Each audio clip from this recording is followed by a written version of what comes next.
Rochelle and Mike, we are here off Gilmore in Washington in Saginaw. And I'm going to step out of the way just so you all can see behind me a church fire here. We don't know much information just yet, but as you can see, there are several fire crews here from the Saginaw Fire Department battling this fire. What we do know is that it's a church. We know that M13 is blocked off in both directions, and this is a very, very active fire. We've seen a lot of blowing smoke. We've seen them get it at one point or look like they had it, and then more flames start coming up on different sides of the building. So we are going to continue to work to bring you all more information.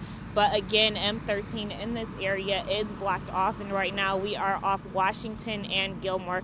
As we continue to track this fire, we'll bring you the latest information here and online. We're in Saginaw, Jasmine Durham, NBC 25 News. Weston Williams from Saginaw is working to make his dream to protect and serve a reality. I've always wanted to be a trooper ever since I was little. My dad was a police officer in Saginaw, Michigan. He encouraged me to apply to the Michigan State Police.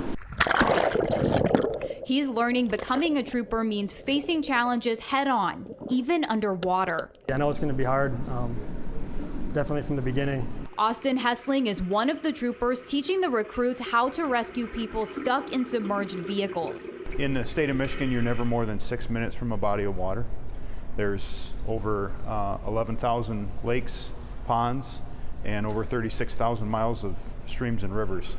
So the likelihood of being involved in a water rescue is extremely high. Part of their training includes swimming to the bottom of a 12-foot tank and getting divers sitting inside a simulated vehicle to safety. If we'd asked them on day one, do you think you could make a rescue and save somebody from a submerged vehicle, some of them may have said, no, I don't think I'd be capable of doing that. But having gone through a simulator like this and having gone through instruction and being shown how to make a rescue, once they've done that in a training environment, then hopefully that will build the confidence that they'll need.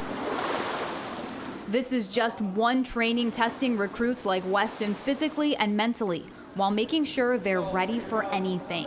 So just walking through these doors and knowing how many troopers actually came in here and put in the work, it's a really humbling experience for me being here.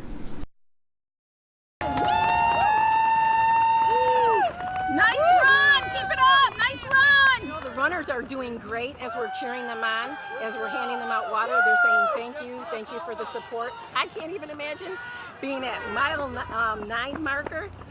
They're still able to talk because I wouldn't be able to. It's always nice when you see friends and family out here, so you want to make sure that we have their backs. I'm a retired Master Sergeant from the Marine Corps. That's where some of my motivation comes from. But it's being out here with these people and seeing them put forth their effort, no matter how tired they look or how beat they look, they're sucking it up and they're pushing on and they're keeping on going. You know, that's about life. You know, you get knocked down, you get up and you go. I can't run, I can yell and scream, I can walk, I can do everything else. So, let's motivate me. Come on, let's go. Yeah. Come on, go faster. Okay. I've run other races around, but this is the best one. This race, you feel like you got support from spectators all along from start to finish. It was great.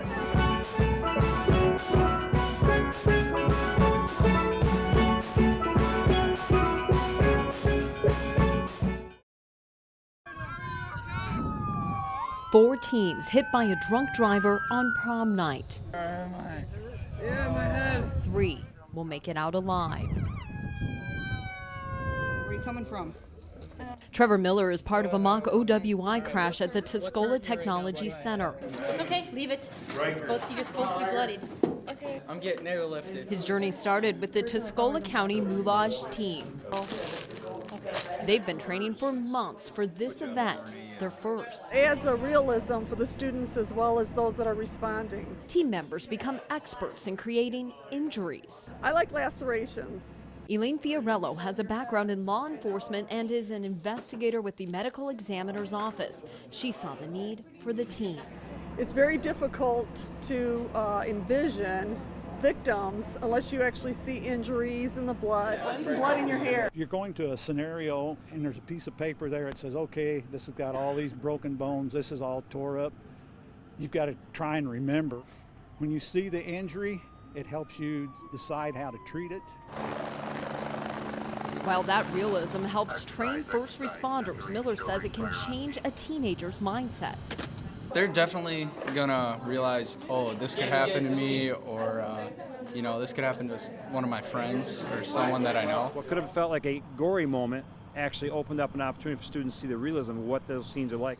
With the hopes that this image will translate to a better prepared community. I don't want to see anybody that I know from this county or any other county around here to lose a loved one. Because this time, they're taking away hope, not a teenager in a body bag.